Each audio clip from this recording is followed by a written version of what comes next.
তোমাকে মশা কামড়ায়, তাই আমি তোমাকে টয়লেটে কল ধরে দিছি। তুমি এগুলো কি করেছো? তাকাও আমার দিকে, তাকাও। এগুলো করেছো কেন? কেন করেছো? আর করবে? আর করো না।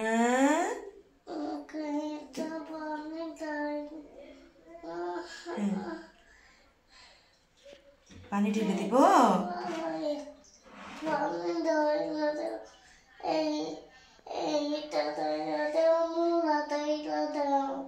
মোড়াতে পানি ঢেলে দিব। তুমি আর এখানে এগুলো ফেলো না বাবা।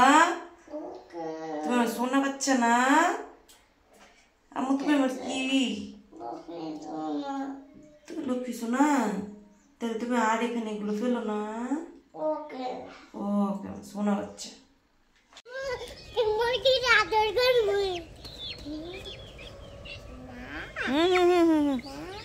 কত রাখবেন? হ্যালো এভরিওয়ান, আসসালামু আলাইকুম। সকালবেলা জারিফকে পটি করতে বসিয়েছিলাম। ওকে মশা কামড়ায় বলে আমি কয়েল দিয়েছিলাম, সেখানে কয়েলের ছাই দিয়ে পুরো ওয়াশরুম মেখে ফেলেছে। তো বাচ্চাদের যদি এই দুষ্টুমিগুলো না করে তাহলে ওদেরকে বাচ্চাই বলা চলে না, ওদেরকে বলতে হবে যে ওরা বড়, মানে ওরা বুড়ো। হ্যাঁ, সব বুঝে। তো বাচ্চারা বুঝে না বলেই কিন্তু এগুলো করে, আর এই জন্যই কিন্তু ওদের নাম বাচ্চা। ওরা যদি সবই বুঝতো তাহলে তো ওদের নাম বাচ্চা হতো না। তো আজকে আমি আমার ছাদ বাগান নিয়ে আপনাদেরকে কিছু কথা বলবো, কারণ আমি আমার ছাদ বাগান নিয়ে যখনই কোনো ভিডিও করি যে এইটা হারভেস্ট করছি বা ওইটা পেরে নিচ্ছি, তখনই আমার অনেক অনেক কমেন্টস আসে যে আপু আপনি মিডিয়া কিভাবে তৈরি করেছেন, মাটিটা কিভাবে তৈরি করেছেন। ছাদের যে মাটি, এটাকে আমরা মিডিয়া বলে থাকি। যে মিডিয়া যদি ভালো হয় তাহলে প্রত্যেকটা গাছের গ্রোথ ভালো হবে, প্রত্যেকটা গাছের ফলন ভালো হবে, প্রতিটা গাছই হচ্ছে আপনাকে মানে হাসি খুশি রাখবে, কোনো নিরাশ করবে না। তো এই যে দেখুন বোম্বাই মরিচ পেকেছে আলহামদুলিল্লাহ। এই মরিচগুলো, পাকা মরিচগুলো আমি পেরে নিচ্ছি। তো মাটিটা আমি কিভাবে তৈরি করেছি, এখানে আমি মাটি দিয়েছি। এটা যেহেতু আমার বাবার বাসা, তো আমার বাবার বাসায় মানে প্রচুর মাটি। আমার শ্বশুরবাড়িতে কোনো মাটিই নেই। চারদিক বাউন্ডারি করা, ভিতরে ঘর, আর সব হচ্ছে পাকা করা, কোনো মাটি নেই। তো আমার বাবার বাসায় হচ্ছে সবই মাটি। এখানে আমার মা যেখানে ময়লা ফেলে, ঝুঁটাগুলো ফেলে, আমাদের এখানে আর কি কোনো ময়লাওয়ালা আসে না যে ময়লা নিতে। যার যার বাড়ির পিছনে একটা জঙ্গলের মতো আছে, সেখানেই ময়লা টয়লা ফেলা হয়। তো আমার মা যেখানে ঝুঁটা ফেলে ওইটা হচ্ছে বালু। ওখানে আগে গাড়া ছিল, আমরা গাড়া বলি, আপনারা কি বলেন জানি না। ওইখানে আর কি গর্ত ছিল, ওইখানে বালু ফেলে, যে ডেজার্টের যে বালু ফেলে, ওইখানে বালু ফেলা হয়েছে বাড়িতে। তো ওইখানে হচ্ছে আমার আম্মু ময়লা ফেলার ওই উপরের ময়লাগুলোকে সরিয়ে নিচের যে মাটিগুলো সেগুলো একদম পচে কিন্তু একদম কালো কুচকুচে হয়েছিল, আর সেগুলো কিন্তু বেলে মাটি। হ্যাঁ, ওই মাটি নিয়ে এসেছি আমি, আর গোবর মাটি দিয়েছি 4 বস্তা। ওই মাটি ধরেন আমি 6 বস্তা নিয়েছি, গোবর মাটি দিয়েছি 4 বস্তা, ওখানে কোকোপিট দিয়েছি আবার 1 বস্তা। কোকোপিটটা কি আপনাদেরকে আমি বলি। কোকোপিট হচ্ছে নারকেলের ছোবা। নারকেল আমরা যখন ছিলার পরে নিচে দেখবেন যে গুঁড়া গুঁড়া পড়ে, ওগুলোই হচ্ছে কোকোপিট। ওগুলো হচ্ছে অনেকক্ষণ পানি ধরে রাখতে সাহায্য করে, অনেকক্ষণ পানি ধরে রাখে যেন গাছের গোড়াটা শুকিয়ে না যায়।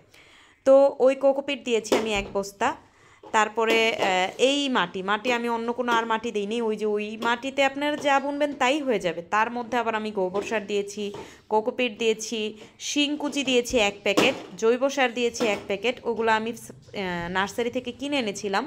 শিংকুচি 1 প্যাকেট, জৈব সার 1 প্যাকেট, নিম খৈল 1 প্যাকেট। এগুলো আমি সুন্দর করে মাটিতে মিক্স করে, আমি যেদিন এই মাটিগুলো তৈরি করি সেদিনও কিন্তু আমি ভিডিও দিয়েছিলাম। তো ওগুলো মাটিতে মিক্স করে আমি মিডিয়াটা তৈরি করি। তারপরে আমি আলাদা আলাদা করে যে এই বোতলে দিয়ে এই কলমি শাকগুলো লাগিয়েছিলাম। আজকে কলমি শাকগুলো পেরে আর কি রান্না করব। তো এই রকম মাটিতে আপনারা যা বুনবেন আলহামদুলিল্লাহ আল্লাহ আপনাকে নিরাশ করবে না। একটা কথা আছে না যে গাছ ভালো তো ফল ভালো, আমার কথা হচ্ছে মিডিয়া ভালো তো গাছ ভালো, আর গাছ ভালো হলে তো ফল ভালো হবেই। তো মিডিয়াটা যদি আপনারা প্রপারলি সুন্দরভাবে তৈরি করতে পারেন, আপনারা যে কোনো ফসল সেখানে বুনলে মানে খুবই সুন্দর ফসল হবে, খুবই ভালো। আর যেহেতু ছাদ বাগানের সম্পূর্ণ আমাদের মাটিটা আমরা নিজেরা তৈরি করি, প্রাকৃতিকের কোনো ছোঁয়া নেই এখানে, সবই কৃত্রিম।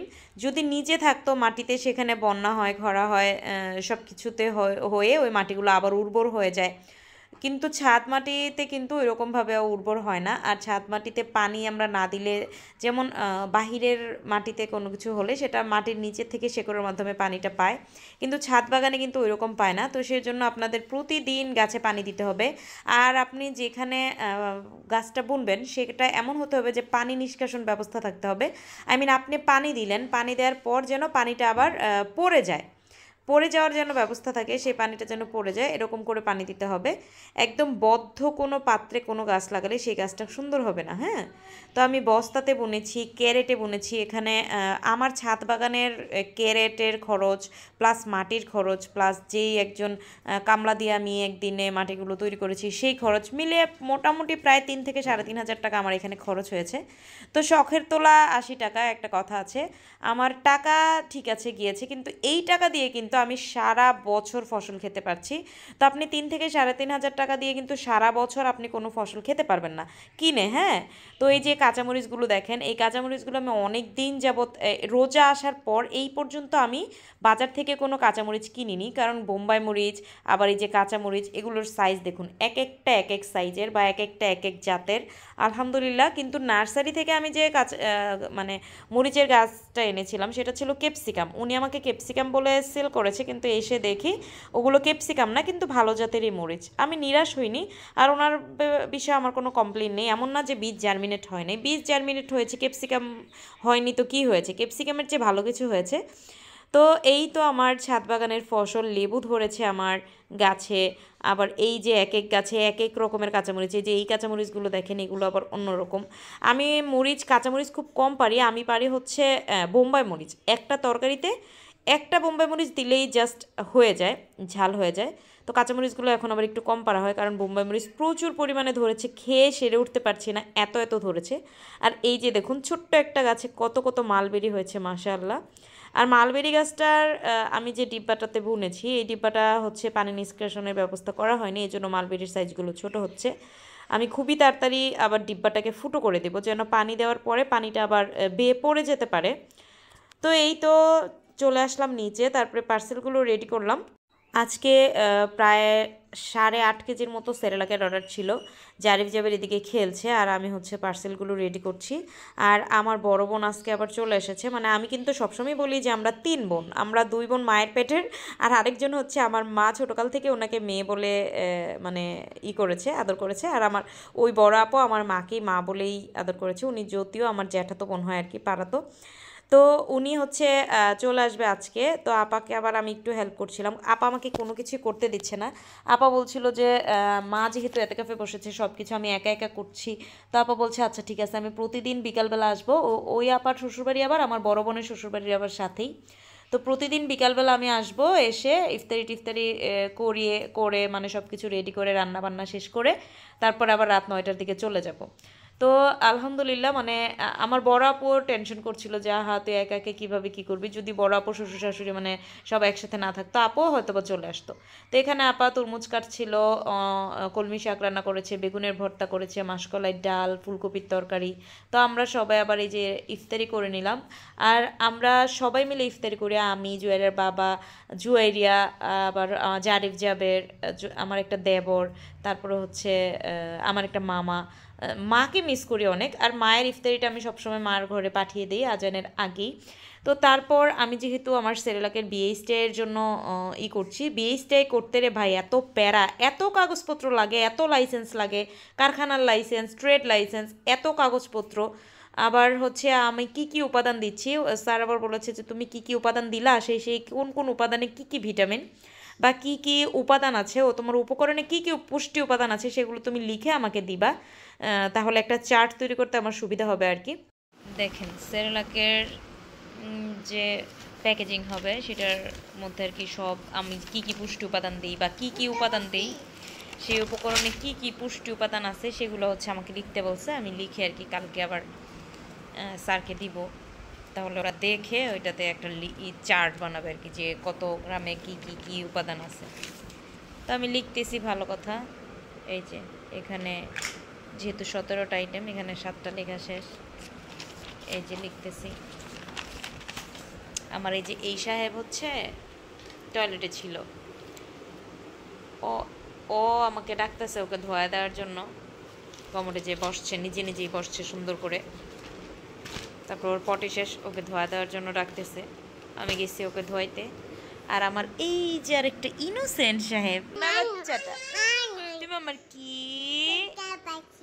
আর কি লক্ষ্মী সোনা আর কি বোতল পাখি আর কি তাই আমার এই কলিজা পাখিটায় এসে কলম নিয়ে এখানে এখান থেকে দাগ দিয়ে এখানে এখানে এখানে করে দিয়েছে। এখন এখন কথা হচ্ছে, আমি যে এতক্ষণ যাবৎ এগুলা লিখলাম, এই যে গুগল থেকে খুঁজে খুঁজে, কিছুটা তো আমার জানা ছিল আর যেগুলো আমার জানা নেই সেগুলো গুগল থেকে খুঁজে খুঁজে যে আমি এগুলো লিখলাম, এত কষ্ট করে যে আমি এগুলো লিখলাম, এখন আমি যে এটা স্যারকে যে অফিসে জমা দিয়ে আসবো, সেই স্যার কি বুঝবে যে আমার ঘরে এরকম সুন্দর একটা লক্ষ্মী সোনা আমার বোতল পাখি আছে? হ্যাঁ, আমার একটা বোতল পাখি আছে। বোতল পাখিটা যে আমার এই যে কলমটা দিয়ে এটা দাগ দিয়ে দিল, এখন ওই স্যাররা কি বুঝবে? বলো বলো, তুমি বলো, বলো তুমি আমার বোতল পাখি, তুমি বলো তুমি এটা কেন করেছো বলো। আর করবে? এই যে আমার দিকে তাকাও, look at me, look at me. আর করবে?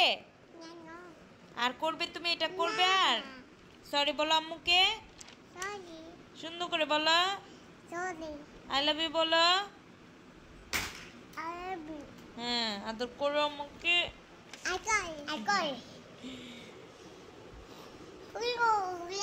সুন্দর করে বসো, সুন্দর করে বসো। চুলের অবস্থা কেন দেখি, এখানে আসো, এখানে আসো। ওই যে ফুটিস, আসো চুল ঠিক করে দে, আসো চুল ঠিক করে দিই তোমার।